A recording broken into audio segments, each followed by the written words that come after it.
বিৰোধী একত্ৰিত হৈছে সিহঁতৰ 12 বছৰীয়া পাৰ্টি দিনত এটা ৰাতি এটা পাৰ্টি দিনত এবাৰ পাৰ্টি কৰে ৰাতি আকৌ নতুনকৈ আমাৰ মুখ্যমন্ত্ৰীৰ লগত বহে এইবিলাক কি পাৰ্টি এইবিলাক একো পাৰ্টি নাই আলোচনা দিনত যিবিলাক দেখিছে সেইবিলাকে ৰাতি চব মুখ্যমন্ত্ৰীৰ লগত আকৌ গোপনে বহি আকৌ নিজৰ ইণ্টাৰেষ্টৰ কথা এনেকুৱা ধৰণৰ কথাবিলাক আছে ভৱিষ্যতে অসমৰ ৰাইজে ইতিমধ্যে গম পাইছে যে এইবিলাক পাৰ্টিৰ লগত থাকিলে পাৰ্টিহে কৰা হ'ব পাৰিব খানা খাব পাৰিব কিন্তু ৰাইজৰ ভোজনপ্ৰিয় হ'ব নোৱাৰে আমাৰ মুখ্যমন্ত্ৰী ডাঙৰীয়াই যি পদক্ষেপ লৈছে অসমৰ ৰাইজক নতুন নতুন আঁচনিৰে দুখীয়া মানুহক মিছন বসুন্ধৰাৰ যোগেদি এইবিলাক ব্যৱস্থা যিটো গ্ৰহণ কৰিছে সেইবিলাকৰ চিন্তা চৰ্চাই তেখেতসকলে ভয়ত কম্পমান হৈছে বোলে আমাৰটোতো পাৰ্টি কৰা গ'ল এতিয়া আমাৰ দালালি কৰা বন্ধ হ'ব এতিয়া দালালি কৰি থাকিব লাগে কাৰণে তেখেতসকলে পাৰ্টিটো বচাই ৰাখিছে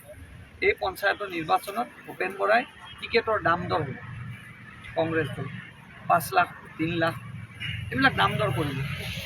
সেই দাম দৰটো বঢ়াবৰ কাৰণে ভূপেন বৰাই এনেকৈ মিডিয়াত ওলাইছে আৰু বেলেগ একো কথা আপোনালোকক স্পষ্ট যিটো কথা অসাংবিধানিক কথা আচলতে মই ক'ব নালাগে মই একদম স্পষ্টতাৰে কৈছোঁ অকল টিকেট বিক্ৰী কৰা পাৰ্টি কংগ্ৰেছ দল আৰু তাৰ লগত কোন সহযোগ আছে দেখিছোঁ সেইদিনা খুব ধুনীয়া এজন সাংসদ বহি আছে কোন অজিত ভূঞাৰ ইতিহাসটো মই ক'ব নালাগে নহয় সাংসদ পুঁজিৰ যিজন অজিত ভূঞা সাংসদ পুঁজিৰ দালালি কৰে সেই অজিত ভূঞাক অসমৰ ৰাইজে স্বীকৃতি দিব কেতিয়াবা লগত কোন আছে লুৰিণজ্যোতি গগৈ কেইটা বিধায়ক লগত কোন আছে অখিল গগৈ নিজেই গম নাপায় কি কৰি থাকে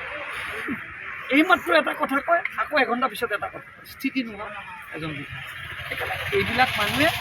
অকল খানাৰ পাৰ্টি কৰিব আচল ৰাইজক সেৱা কৰিব শুনক আমি 9টা 10টা ইলেকশ্যনত জিকিছোঁ এতিয়া আমাক তেখেতে প্ৰশ্ন কৰি লাভ নাই এতিয়া তেখেতসকলৰ মাজত চিন্তা কৰক ভূপেন বৰা অহা নিৰ্বাচনত সভাপতি হৈ থাকিব পাৰিব নে নোৱাৰে প্ৰথম প্ৰশ্ন এইটো তেখেতসকলে যিসকল যি কথা কৈছে সেই কথা তেওঁ কিমান দিন ৰাখিব পাৰিব UDFৰ লগত এলায়েন্স থাকিব পাৰিব ৰাখিব পাৰিব নে নোৱাৰে সেই দমটো তেওঁৰ আছে নাই সেইবিলাক তেওঁ আমাক কৰিব আমি আমাৰ কাম কৰি আছোঁ আপোনালোকে দেখিছে মই বিধায়ক হৈছোঁ সমষ্টিৰ লগত দিনতে সেৱা কৰি আছোঁ আমাৰ মুখ্যমন্ত্ৰীয়ে কাম কৰিছে আমাৰ মুখ্যমন্ত্ৰীয়ে 14 এপ্ৰিলত মোদী ডাঙৰীয়াক আনিব 11,000 আমাৰ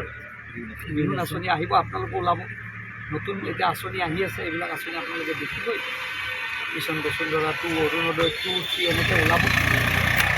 এইবাৰ বাজেটত বহুত নতুন নতুন আঁচনি আহিব এইবিলাক আমি সেইবিলাকত ব্যস্ত আমি এইবিলাকত ব্যস্ত মুঠেই মানে UDFৰ লগত বিতৰণ নকৰোঁ বুলি কৈছে তেওঁ এইটো কৈছেহে কিন্তু ৰাতি দিনত তেওঁলোকৰ UDF আৰু কংগ্ৰেছৰ বিধায়কবিলাক একেলগে বহে কিন্তু কি কৰে ইমানে কাজিয়া কিয় বহে এতিয়া আমাৰ কংগ্ৰেছৰ লগত কাজিয়া আমিতো কেতিয়াও নবহোঁ তেওঁলোকে কিয় বহে তাৰমানে তেওঁলোকৰ মিত্ৰতাটো বাহিৰত বেলেগ ভিতৰত বেলেগ